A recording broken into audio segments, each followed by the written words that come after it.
Okay, so I'm here with Jens-Christian Stougaard, who's the director of PensionDanmark, which is the Danish pension scheme for blue-collar workers in the construction and transportation sector.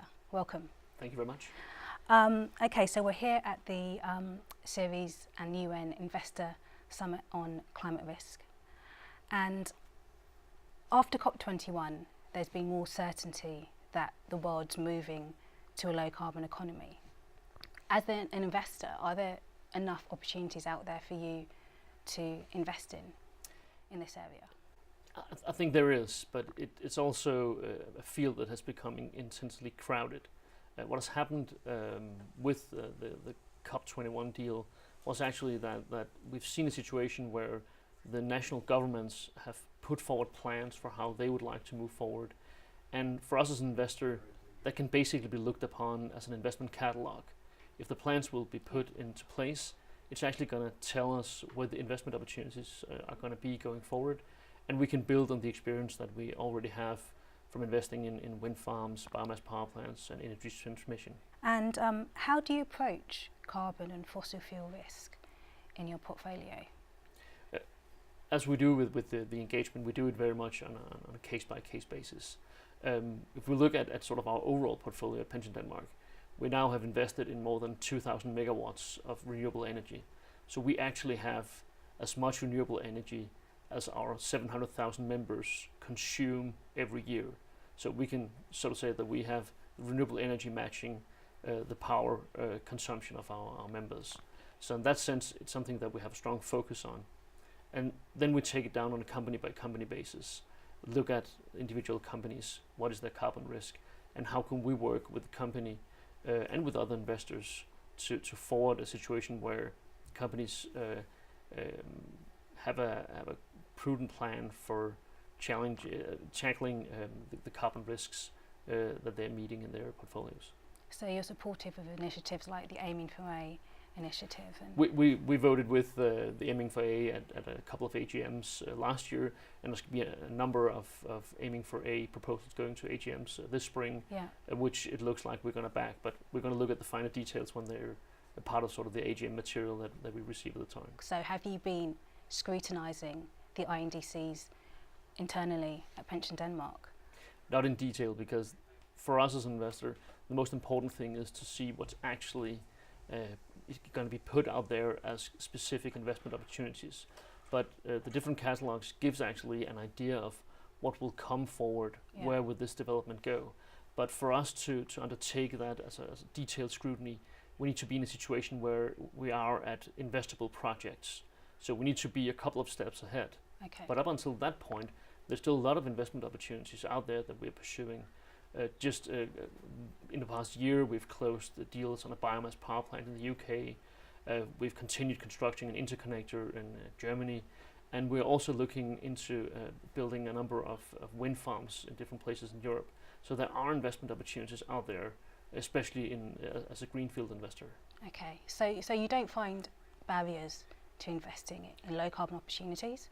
There's lots of barriers and lots of work to be done in this area, and that's also why that we as investors need a premium to do these type of investments, simply because there are a lot of more work from undertaking these type of non-listed investments as opposed to buying listed equity.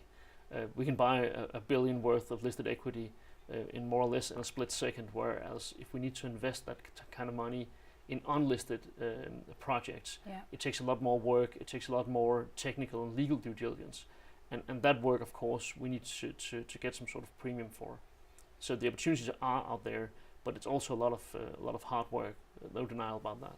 So there's not the policy support there for these premiums that you need, do you find? There is a policy support in some countries and around certain projects, but what we think is that COP21 gave a very clear signal about the direction of this. But now it's up to individual governments to now put those plans into specific policies, and for investors to move into to reaping sort of the benefits of that. Because what we see is a lot of investors having interest in this field. If you take as an example brownfield wind farms in Europe, we've seen the expected returns of them coming down quite substantially in recent years, Yeah. which actually illustrate that it's not the sort of the lack of investor interest that is holding this back.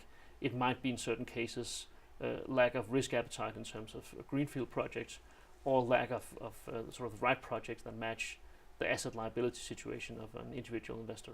Okay, that's interesting. Okay, I'd like to talk about company and corporate disclosure around climate risk. What's your views on that with the companies that you invest in? We take a very company by company approach, because in some sectors there's a very big need for companies to be very specific on the risk that they have in terms of carbon, in terms of climate. Other types of industries, they can be more focused, for instance, on health and safety, and in other sectors as well, there's going to be a whole third set of issues that's going to be important for that company's ability to be successful. Yeah. So we go on it at a very case-by-case basis, and we work with an external partner to take care of the sort of the dialogue with the companies, and also make sure that we proxy vote all our equities, so that we push the companies that are at a carbon risk in the right direction. Okay, that's interesting. And you must have heard of the new task force on, the new disclosure task force on climate-related financial risk, which is going to be headed up by Michael Bloomberg. Lots of people I've spoken to are very excited about this new initiative. How do you feel? Well, I think it's a very, very interesting crowd that they have gathered together.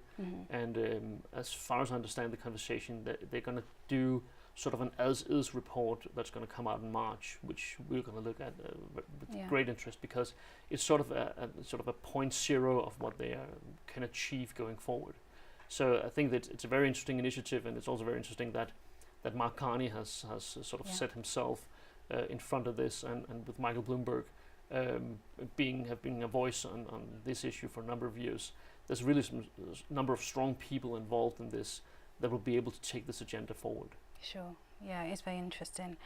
And maybe we could just briefly talk before we end about PensionDanmark's specific portfolio. You have, I think, just under 10% committed to renewables, and you've done this, I think, since 2014 or even earlier. You can explain when this started. So you've started this process quite early. I think a lot of investors are going to be looking at this as closely as you have been all those number of years ago now. Maybe you can talk about that process and why you started when you did. Well, I think the realization was that bond yields were very low, so we needed to have investment that gave us a stability in the portfolio. So what happened was that we, back in 2009, made our first direct investment in an offshore wind farm. And since then, we've built our portfolio of renewable energy assets, from offshore wind farms to onshore wind farms to biomass power plants, even have some solar as well, and also have taken the step of going into transmission, an interconnector in Germany, for instance. So we've tried to build a portfolio of these type of infrastructure assets that are very energy related, with a strong focus on renewables. So the process we've been is actually looking into having a stable socket in our portfolio that is fairly uncorrelated with the business cycle, and then can give us sort of a counterweight to the very volatile equity markets. So that's basically been sort of the process that we've been through. And now we're sort of looking to maintain the about 10% exposure to infrastructure. And because we're a very young pension fund and have rapidly growing asset under management, we need to sort of continue doing deals every year to maintain that 10% level. And in that process, we have taken on sort of greenfield investments, for instance, within biomass power plants. But also recently, we've teamed up and created the Danish Climate Investment Fund that will undertake these type of renewable investments in emerging market as well, because that's a market that we're not able to invest directly in ourselves, but together with the Danish OPIC and the Danish government and other pension funds, we can do this in a way where we can actually also get an exposure to renewable infrastructure in emerging markets. Okay, thank you. Thank you very much.